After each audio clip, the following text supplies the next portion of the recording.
नमस्कार। SP academy की online classes में आप सभी का स्वागत है। आज अपने क्लास 11th में बायोलॉजी का जो लेसन नंबर 8 अपने स्टार्ट किया था कोशिका, उसका अपने आज पार्ट 4 पढ़ेंगे। क्योंकि अपनी कोशिका है वो शरीर की संरचनात्मक इकाई है, इसलिए अपने इस लेसन को सबसे पहले स्टार्ट किया था। तो इसमें अपने कोशिका के बारे में पढ़ चुके हैं, पादप कोशिका और जंतु कोशिका के बारे में। अब अपने कोशिकाओं के बारे में पढ़ रहे हैं, जिसमें दो पहले कोशिका पढ़ चुके हैं, कोशिका भित्ति के बारे में पढ़ चुके हैं अपने, और अंतर्द्रव्य जालिका यानी एंडोप्लाज्मिक रेटिकुलम उनके बारे में भी पढ़ चुके हैं। आज अपने जो अगला कोशिकांग है मुख्य गोल्जी काया, गोल्जी बॉडी बोलते हैं, उसके बारे में पढ़ेंगे। तो उसकी संरचना इस तरह से आप देखते हैं, कोशिका के अंदर इस तरह से बनी हुई होती है। इसे गोल्जी काया, गोल्जी बॉडी कहा जाता है, जिसमें क्या इनके सिरे होते हैं वो फूले होते हैं, जिन्हें कुंड कहा जाता है या सिस्टर्न कहा जाता है। तो इस तरह से गोल्जी काया की संरचना होती है। अब अपने जो इसकी संरचना है किस प्रकार है, इसमें क्या कुछ पाया जाता है, उसके बारे में पढ़ते हैं। तो आप नोट करेंगे गोल्जी काया। तो सबसे पहले तो गोल्जी काया की खोज किसने की थी वो नोट करना। कैमिलो गोल्जी ने 1898 में गोल्जी काया की खोज की थी। किसने? कैमिलो गोल्जी ने। इन्हीं के नाम पर इसे गोल्जी काया रखा गया, और जिसे बाद में क्या कहा गया, गोल्जी काया कहा गया। यह कैसा होता है? यह बहुत सारी चपटी डिस्क आकार की थैली या कुंड से मिलकर बनी होती है संरचना। यह संरचना कैसे? बहुत सारी ये कुंड होते हैं, चपटे होते हैं, इस तरह से चपटे दिख रहे हैं, और थैली के समान संरचना होती है जिनसे ये मिलकर बनी होती है। ये एक दूसरे में समांतर रूप से जुड़े रहते हैं। तो समांतर रूप से ये कुंड होते हैं, इस कारण इसे क्या जालिकाएं कहा जाता है, क्योंकि जाल के रूप में दिखते हैं ये। तो इसे क्या कहा जाता है? जालिकाएं कहा जाता है। और इन कुंड का व्यास कितना होता है? 0.5 से 1.0 माइक्रोमीटर होता है। तो इनका व्यास है वो बहुत सूक्ष्म 0.5 से 1.0 माइक्रोमीटर होता है। इनमें क्या एक तो जो नई सतह बनाता रहता है उसे निर्माणकारी सतह, और जो पुरानी सतह हो जाती है उसे परिपक्व सतह कहा जाता है। तो ये इसकी संरचना थी। तो इसमें आपने ये नोट करना है। अब जो गोल्जी काया है इसके कार्य क्या क्या है, तो उसमें फर्स्ट लिखना है आपने द्रव को, द्रव है उसे इकट्ठा करके अंतःकोश के लक्ष्य तक पहुंचाना। मतलब कोशिका के जो अंदर है उसमें यदि केंद्र में पहुंचाना है तो बाहर निकालना है, तो वो गोल्जी काया सहायता करता है उसमें। तो ये इसका फर्स्ट कार्य है। इसके बाद में इसका अगला कार्य क्या है वो नोट करेंगे आप।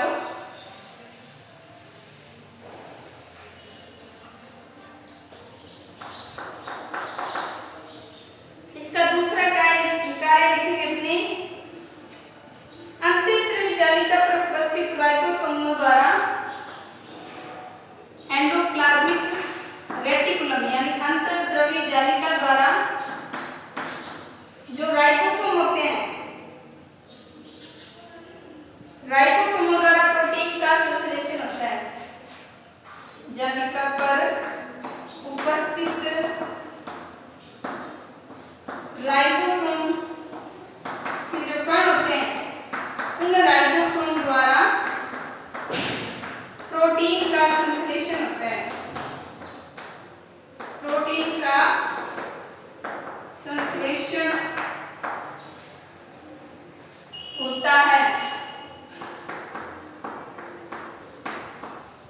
तो प्रोटीन का संश्लेषण राइबोसोम के कण करते हैं। अब इसमें सहायता कौन करता है?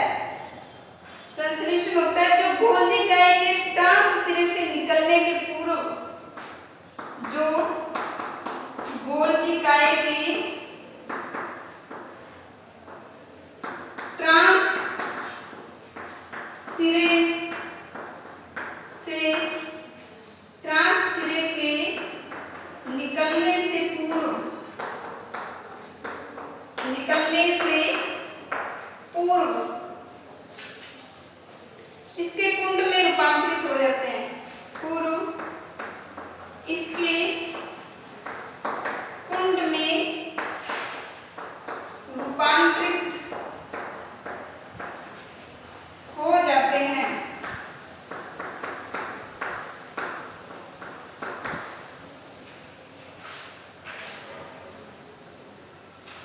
गोल्जी का एक ग्लाइकोप्रोटीन और ग्लाइकोलिपिड का भी निर्माण करता है।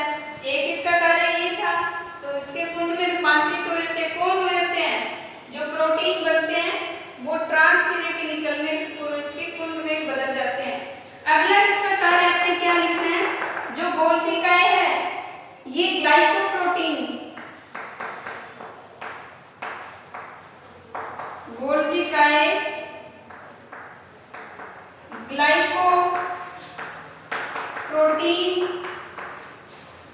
व ग्लाइकोलिपिड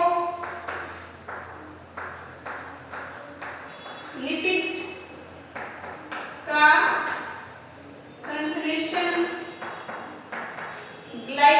गोल्जिकाएं किसका संश्लेषण करते हैं?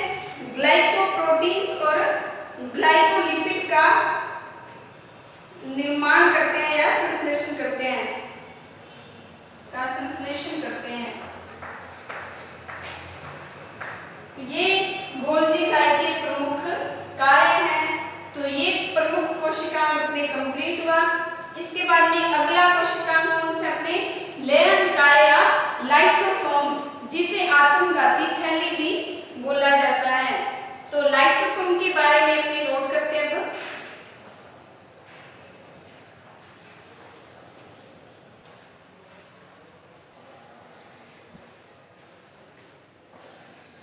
इसके बाद में है आगे जो कोशिकांग लाइसोसोम या जिसे लेयनकाय बोलते हैं, जो आपको कोशिका के अंदर इस तरह से गोलाकार संरचनाएं दिखाई देती हैं। तो ये क्या होती है? पुटिकाएं जैसी संरचना होती है।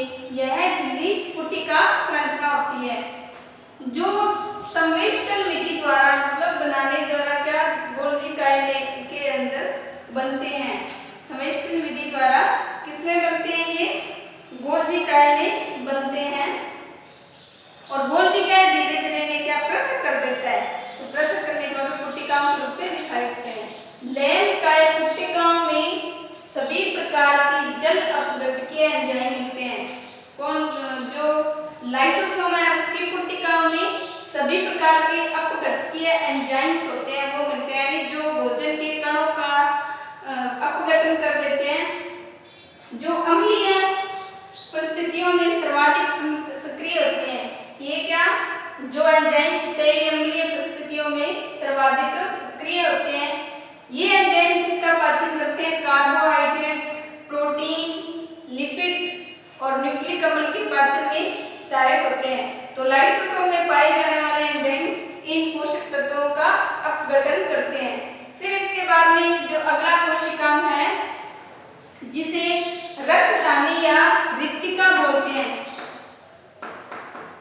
रसधानी या रिक्तिका आपने कोशिका में देखा होगा, जो खाली भाग दिखाई देता है, यानी पादप कोशिका में तो रिक्तिका बहुत बड़ी होती है, लेकिन जंतु कोशिका में बहुत छोटे छोटे रिक्त भाग दिखाई देते हैं, जिन्हें क्या रसधानी या वैक्यूल या रिक्तिकाएं कहा जाता है। कोशिका द्रव में झिल्ली द्वारा घिरी जगह को क्या कहते हैं? ये भी किससे? ये झिल्ली से घिरी होती है, झिल्ली से घिरी संरचना होती है, जो रिक्तिका या रसधानी होती है। इनमें क्या क्या पाए जाते हैं? इसमें जल, रस और उत्सर्जित पदार्थ। इसमें कौन कौन से? जल, रस, उत्सर्जित पदार्थ और जो अन्य पदार्थ होते हैं कोशिका के लिए उपयोग में नहीं होते, वह अन्य पदार्थ पाए जाते हैं।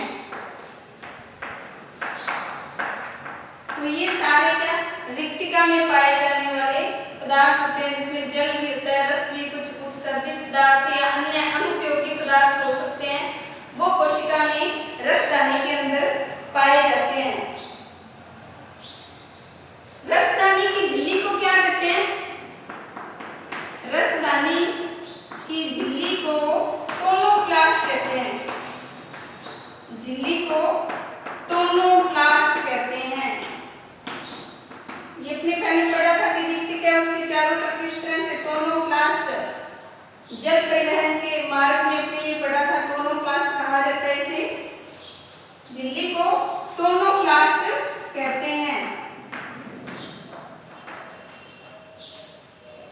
फिर इसके बाद में आगे लिखेंगे कि ये कितना पादप कोशिका का भाग होती है। पादप कोशिका में लगभग 90% भाग होता है। पादप कोशिका में कितने प्रतिशत भाग बनाती है? 90% भाग कौन बनाती है? रसदानी। रसदानी 90% भाग बनाती है। फिर इसमें जो रसदानी है इसके क्या कार्य होते हैं? कार्य में आपने क्या लिखना है? रसदानी का प्रमुख कार्य है बहुत से आयन और जो जल होता है उसका क्या करती है? ये परिवहन करती है। तो पौधों में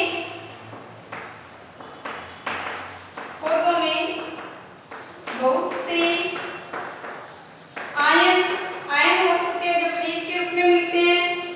वह दूसरे पदार्थ सांद्रता प्रवणता के विपरीत, वह दूसरे पदार्थ जिनकी मात्रा अधिक होती है उसे सांद्रता कहते हैं। दूसरे पदार्थ सांद्रता प्रवणता के विपरीत, सांद्रता प्रवणता के विपरीत टोनोप्लास्ट से होकर रसदानी में जाते हैं।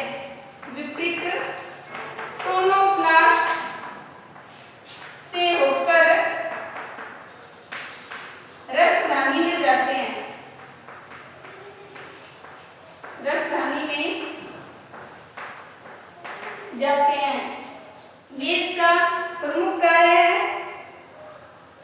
इसके अलावा अमीबा में कैसी संकुचनशील रसदानी होती है? ये ध्यान रखना, अमीबा में संकुचनशील रसदानी होती है जो खाद्य दाने का निर्माण करती है। तो आज अपने इसमें कौन से कोशिकाएं पढ़ लिए? गोल्गी काय के बारे में पढ़ा, फिर आगे लेम काय, लाइसोसोम, इसके बाद में रसदानी या रिक्तिका के बारे में पढ़ा।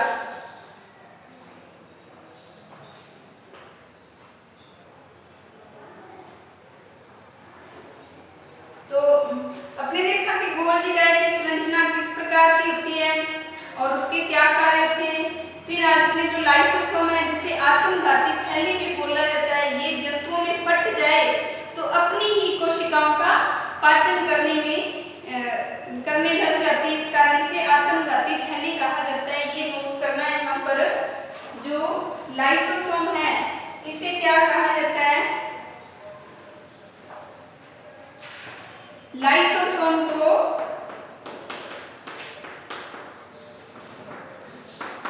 आत्मघाती थैली भी कहते हैं। आत्मघाती थैली भी कहा जाता है क्योंकि अपनी कोशिकाओं का पाचन करने लग जाती है।